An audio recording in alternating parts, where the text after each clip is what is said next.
And well, here we are again, talking about some Star Wars after, a good couple of months since I said my piece on the prequels. So, Force Awakens, what did I think? Yeah, it's pretty good, all things told. Not brilliant, not transcendent, not revolutionary.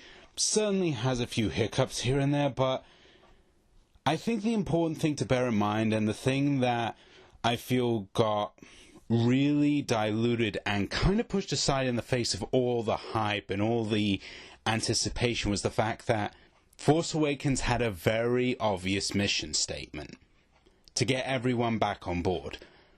Because whether or not you're part of the group that loves or hates the prequels, the fact is they did nothing for Star Wars in terms of popular culture. In fact, they kind of dampened the reputation, and there were a lot of divides within the fandom because of it. A film like Force Awakens needs to happen to bring on board both sides. It had elements that could appeal to the people who grew up with the prequels, but it could appeal to the guys who felt really annoyed with them and loved the original trilogy. The fact is, Episode 7 was never going to be the place to really experiment or toy with doing drastic and different things. It had to be something that was accessible and could bring everyone back on board and say, Star Wars is back, let's have fun with this, and then next time we're just going to really toy with this. And given that Rian Johnson is making the next one, it's a pretty safe bet to say that Episode 8 may end up being something pretty special.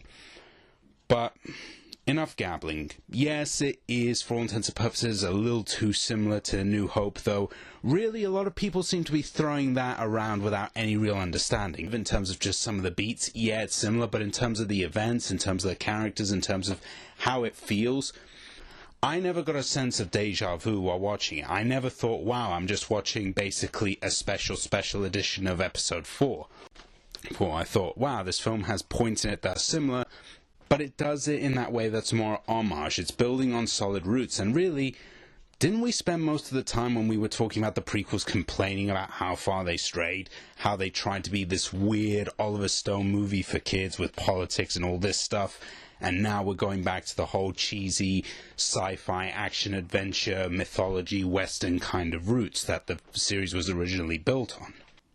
In essence, going back to that simpler formula is probably one of the film's great strengths. It feels very uncluttered. It feels like it knows what it needs to do, and each scene feels like it has a point, or most of the time. There are definitely elements here like, say, Captain Phasma, or Snoke, or the bigger issues surrounding what the Republic is, what the First Order is.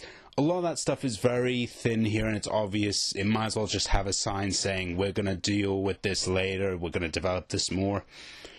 But I feel like that simplicity works because it allows you to focus on what you should really be focusing on, which is good characters. And while they're not super deep, they're really likable. They already have that over most of the prequel cast. There's a very strong chemistry among the actors.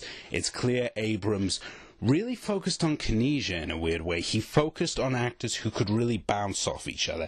Everyone here works with everyone, like Oscar Isaac and John Boyega have really great chemistry, and it kind of embarrassingly highlights how little Hayden Christensen and Ewan McGregor had in the prequels. Here, even though the scene is a little bit rushed, when Finn and Poe join up together, it's a really fun scene. There's just such a strong camaraderie there. And even though Poe isn't in really most of the movie, I feel like in the context of what he is, because let's face it, it's pretty obvious he's going to be this trilogy's Han Solo, I feel like it works. I feel like dwelling more on him probably would have taken away from Han, and here, that wasn't the place to do it.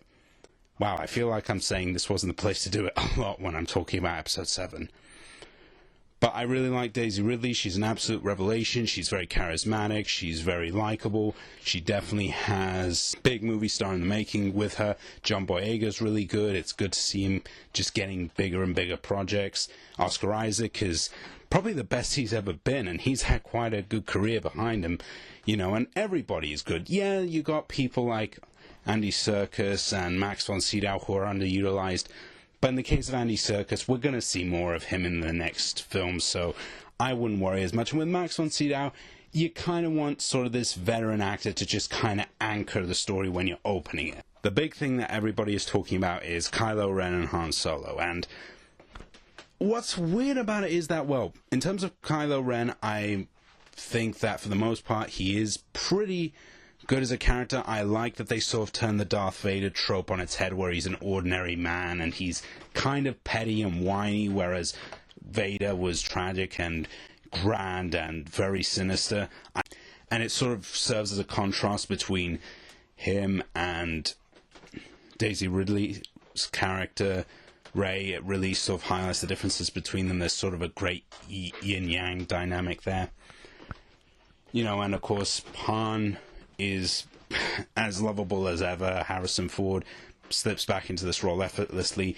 And when the two finally meet up, when you know what their relationship is, I feel like with that scene, it works more because of performances. In terms of dialogue, it feels eerily similar to the prequels. Like, it almost feels very similar to, like, the whole, you know, bit in Revenge of the Sith where Padme's like, "You're breaking my heart," and all that. And part of me can't help but wonder if that was deliberate because, you know, of course it's all one big trick and Kylo kills Han, but it feels like that was maybe JJ kind of piss-taking Lucas and sort of saying, yeah, if we're going to do this whole very sappy kind of overblown dialogue, let's actually have it work, where he uses it because he says it, and because it's so needlessly overworded, he ends up buying himself time until the sun is drained out and then he can kill Han. I think that might inadvertently have turned one of the weakest elements of the prequels into one of the cleverer elements of the movie.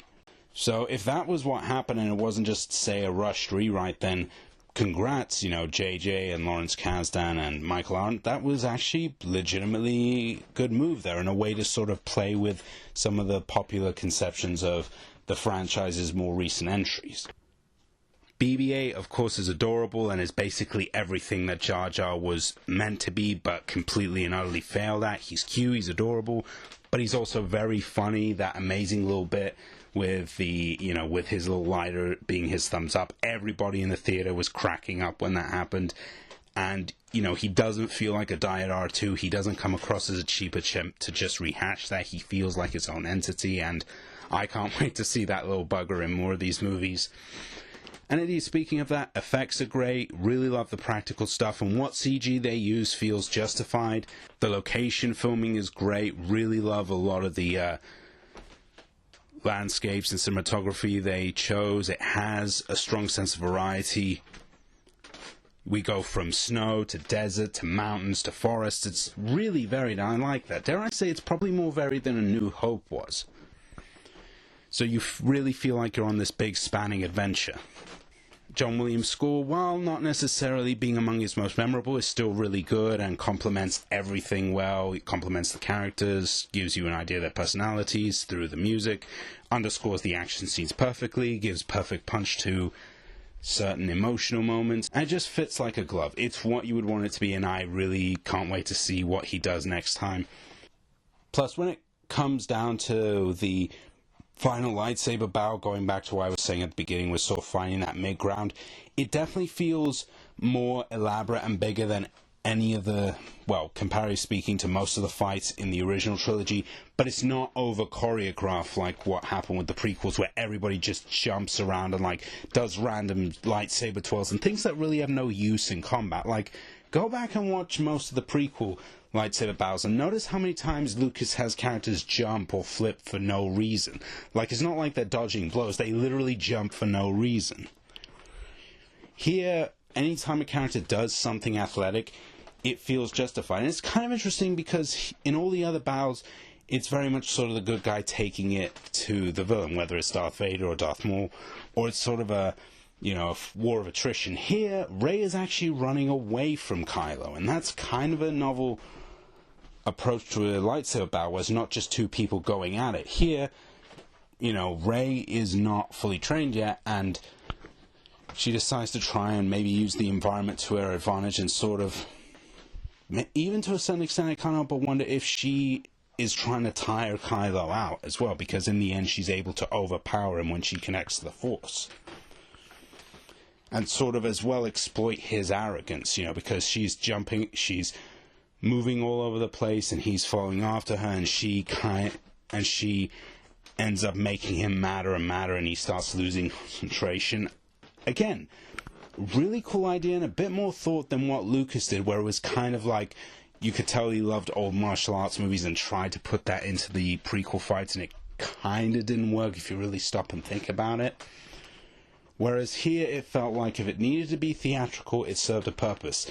And that kind of summarizes a lot of what some people have complained about with regards to this film, where if it did something that seemed a bit over the top or a bit manic or a bit, wait, that feels a bit like the prequels, I feel like in this context, JJ managed to do something smart with it. With the prequels, Lucas didn't know who he was making the movies for, and what you got was serious whiplash in terms of tone and style.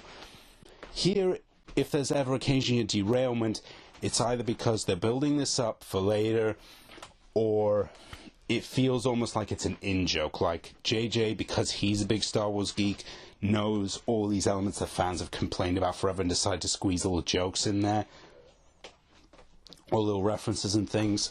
As I said, it is very familiar ground. It's not trying to do anything new or drastic. It's probably the funniest of all the Star Wars films, certainly. But there isn't much new ground here. But again, I feel like in this context, this is the one time where I can forgive it, because that is not what the film is trying to do. And it becomes pretty obvious quickly once you pick up on the nods to the original films. This was created to make sure we had a springboard, so that everybody could get back on board. Regardless of whether or not they like Force Awakens, everybody could get back on this one base, and then we could start to build from here.